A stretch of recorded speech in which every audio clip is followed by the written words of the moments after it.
Hey, hello, you're stuck in trouble with Wolf Gorlick, few minutes riffing on IT and IT security. Today looking at TMI, too much information.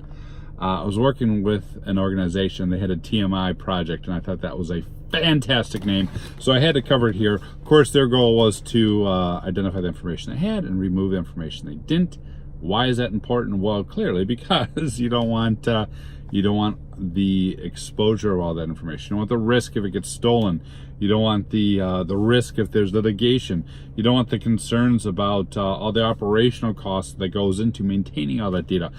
So TMI, and the tip for you is this: you too should think about a TMI project. You too should think about in your organization how to identify where you have too much information. What does that look like?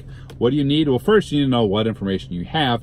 That's data discovery tools, that's data classification tools, that's identifying things that may have sensitive information. So your financial data, your regulatory data, all this type of stuff that you're like, why do I have all this stuff? The type of things that criminals would steal. TMI, data classification and data discovery. Now, along with data discovery, one of the things you want to check is how often is this data even used?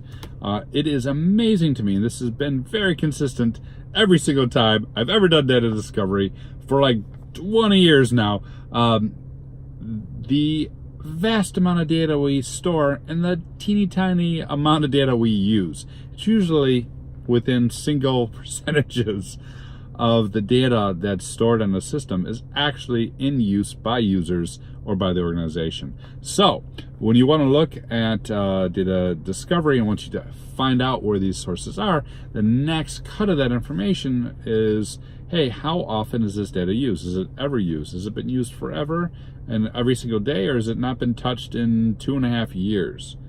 And by golly, there's a lot of data that's not been touched in 2.5 years.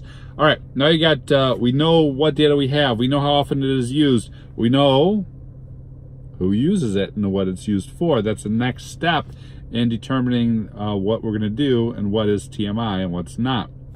What are the users? What are the groups? Hopefully you got role-based access. Hopefully you got a good identity management program. The reality is you probably don't, because very few organizations do. So there's probably some digging there to figure out, all right, we've got a group here that everyone has access to. Who really needs it? And it probably is like Joe in finance, and that's about it. All right, so data we have, how often it's used, who has access to it. Now we can go that one cut above and say, what are our regulatory requirements here? Do we need to retain it for a period of time? Do we need this information? Or if not, what can we do to build a life cycle to get rid of it? And that life cycle component in a TMI project is really critical. What is the life cycle once the data is no longer in use? Is it archived near storage? Is it spooled off somewhere? What are the retention requirements? When the retention requirements are met, how do we cross-shred digital information? How do we delete it? So you have a data destruction technology or data destruction process that you apply after identifying the regulatory requirements. And that is how you launch a TMI project. That's how you run it. By golly, I love that name, TMI. What do you think? Have you done this exercise? Have you gotten rid of a whole bunch of data that was in your environment you no longer need? Hit me up on social media or comments. Cheers.